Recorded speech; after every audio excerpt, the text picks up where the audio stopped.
వారికి కనుక చూసుకున్నట్లయితే మీకు లాభంలోకి వస్తున్నాడు కుజుడు, కానీ ఆ లాభంలోకి వచ్చే కుజుడు మీద శని యొక్క దృష్టి ఉంటుంది.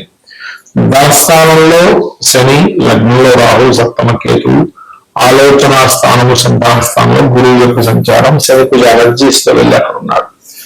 కాబట్టి ఈ యొక్క గ్రహస్థితిని అనుసరించి మీకు ఎటువంటి విషయాల్లో చాలా బాగుంటుంది, ఏ విషయాల పట్ల కాస్త మీరు జాగ్రత్త వహించాలి, ఏ దేవత ఆరాధన చేయాలి అనేటువంటి అంశాలు చెప్తుంది. నేనప్పటికీ కూడా చెప్పిస్తుంది సాక్షాత్ లలిత అమ్మవారిగా భావిస్తూ, ఫస్ట్ ఆఫ్ ఆల్ ఏంటంటే ఇక్కడ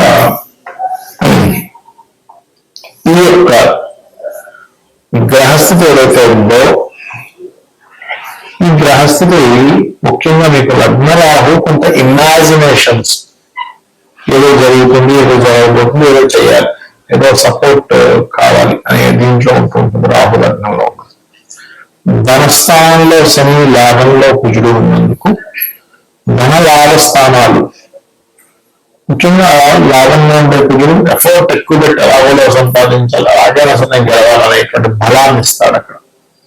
కానీ ధనస్థానంలో శని భగవానుడు ఏలినాటి శని నడుస్తున్నందుకు ఈ ఏలినాటి శని యొక్క ప్రభావం వలన మీరు ముఖ్యంగా కుటుంబ సభ్యులతో ధన సంబంధించినటువంటి విషయాలలో, లేదా మీరు ఏదైనా వ్యాపారం చేశారా, వ్యాపార మూలకంగా ధన సంబంధించినటువంటి విషయంలో తీసుకునేటువంటి నిర్ణయాలు, మీరు పంచమంలో గురువు ఉన్నాడుగా, కాబట్టి అటువంటి విషయాల్లో చిల్డ్రన్స్ అంటే మీ యొక్క సంతానం ఇన్వాల్వ్మెంట్, లేదా మీ ఫ్రెండ్స్ ఎవరైనా ఇన్వాల్వ్మెంట్, మీ ఇష్టపడినటువంటి వ్యక్తుల ఇన్వాల్వ్మెంట్, అటువంటి విషయాల్లో, మరియు కుటుంబ సభ్యులు మీరు ఇష్టపడిన వ్యక్తితో వివాహం చేసుకునేటువంటి అంశంలో ఏదైతే వ్యతిరేకిస్తూ ఉంటారో ఆ యొక్క విషయాల వల్ల కలిగేటువంటి కొన్ని డిస్టర్బెన్సెస్ అనుకోండి, డిస్ప్యూట్స్ అనుకునేటువంటివి ఇస్తూ ఉంటారు. కాబట్టి ఎట్టి పరిస్థితుల్లో మీరు ప్రేమ వ్యవహారాలు, షేర్ మార్కెటింగ్ రిలేటెడ్ 258 లో మనం చెప్తూ ఉంటాం. ఈ 258 లో జరిగేటప్పుడు గోచారంలో అయినా, ముఖ్యంగా మన జన్మజాతకంలో నీచమంగా రాజయోగం ఉండాలి, విపరీత రాజయోగం కానీ ఒకటే ఉండాలి. అప్పుడే మీకు అది మంచి అద్భుతమైనటువంటి ఫలితాన్ని ఇస్తుంది, గుర్తుపెట్టుకోండి. ఆ రకంగా అద్భుతమైన ఫలితాన్ని ఇచ్చేటువంటి ఈ కాంబినేషన్ ఏదైతే ఉందో ఇక్కడ మీకు పాజిటివ్ ట్రిగర్ అంటే కూడా షేర్ మార్కెటింగ్ రిలేటెడ్ సంబంధించిన విషయాల్లో, ప్రేమ వ్యవహారాల విషయాల్లో నెగిటివ్ ట్రిగర్ చేస్తుంది. కాబట్టి ఈ ఇష్టపడి పెళ్లి చేసుకోవడం లగ్నరాహుకి సప్తమంలో కేతు ఉన్నాడు, ఇటువంటి విషయాల్లో కొంత స్ట్రెస్ ఉంటుంది. కాబట్టి మీరు రెగ్యులర్ గా శని, కుజ, రాహు, గురు, కేతు గ్రహాల దగ్గర దీపారాధన చేయండి. వివాహం విషయంలో తొందరపాటు నిర్ణయాలు తీసుకోకుండా ఒకరు తీసేసుకున్న వాళ్ళు పిల్లలు అవ్వబోతుందంటే కనుక ఓం కామేశబద్ధ మాంగళ్య సూత్ర శోభిత కందరాయ నమః. మరి ఫైనాన్షియల్ గ్రోత్ రావాలంటే ఓం సంపత్కరీ సమారోహ సింధుర వ్రజ సేవితాయ నమః అని చేసుకుని అన్ని విధాలు బాగుంటుంది. కుజుడు మారుతున్నందుకు దేశకాల పరిస్థితుల్లో ఎటువంటి ప్రభావం చూపిస్తుంది అది చూసుకున్నట్లయితే భారీ వర్షాలు, అసలు ఊహించనంత పెద్ద మొత్తంలో వర్షాలు పడడం, సముద్ర తీర ప్రాంతాల్లో ఉండేటువంటి వారు చాలా అప్రమత్తంగా ఉండాలి. పెట్టుకోండి. కుజుడు ధనస్సులోకి వచ్చాడు అంటే అగ్నితత్వ రాశుల్లోకి వచ్చి అక్కడ మీనరాశిలో శని, జలతత్వ రాశిలో ఉన్నందుకు వాయుతో కూడినటువంటి వర్షాలు, కొన్ని ఫ్లైట్స్ ప్రయాణాలు చేసేటప్పుడు, లేదా కొన్ని సరిహద్దుల దగ్గర చూడకోసారి దొంగదెబ్బ కొడుతూ ఉంటారు. కుదురు పోలీసులకి, లేకపోతే మిలిటరీ వాళ్ళకి, ఆర్మీ రిలేటెడ్ సంబంధించిన వాటికి కారకుడు. కాబట్టి ఈ యొక్క విషయంలో కాస్త జాగ్రత్తగా ఉండాలి, గుర్తుపెట్టుకోండి. అలాగే మరొక విషయం ఏంటంటే ఇక్కడ గమనించినట్లయితే ఈ యొక్క రాశి వారికి ప్రధానంగా మీరు అంటే ఈ ఫలానా ఒక రాశి కాదు, అన్ని రాశుల వారి గురించి చెప్పేది ఒకటే. మీకు రాశి తెలియదు, నక్షత్రం తెలియదు, ఏమీ తెలియదు, అలాంటి వారు మీరు చేసుకోవాల్సింది ఏంటంటే సింపుల్ గా కొన్ని జాగ్రత్తలు తీసుకోండి. ఒకటి, ఫ్లైట్స్ మీద వెళ్ళేటువంటి వారు, లేదా ఫ్లైట్స్ నడిపేటువంటి వారు, ఫ్లైట్ ను ఆర్గనైజ్ చేసేటువంటి వారు, ఈ సంస్థలు చాలా జాగ్రత్తగా ఉండాలి. ఎక్కువగా గాలి, వర్షము ఉండేటువంటి ప్రదేశాల్లో కొంత జాగ్రత్తగా ఉండాలి. మరియు అదేవిధంగా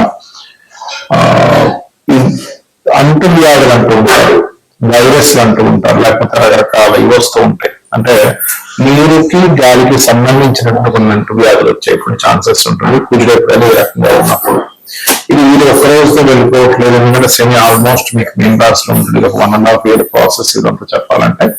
అయితే ఎటువంటి ఉన్నా సరే భగవంతుడి యొక్క అనుగ్రహం వరకు ఉన్నట్లయితే ఖచ్చితంగా ఆ యొక్క అమ్మవారి అనుగ్రహం మనం బయటపడవచ్చు. దానికి ఏం చేయాలి అంటే గోశాలకు వెళ్ళి గోవులకి బెల్లము, క్యారెట్స్,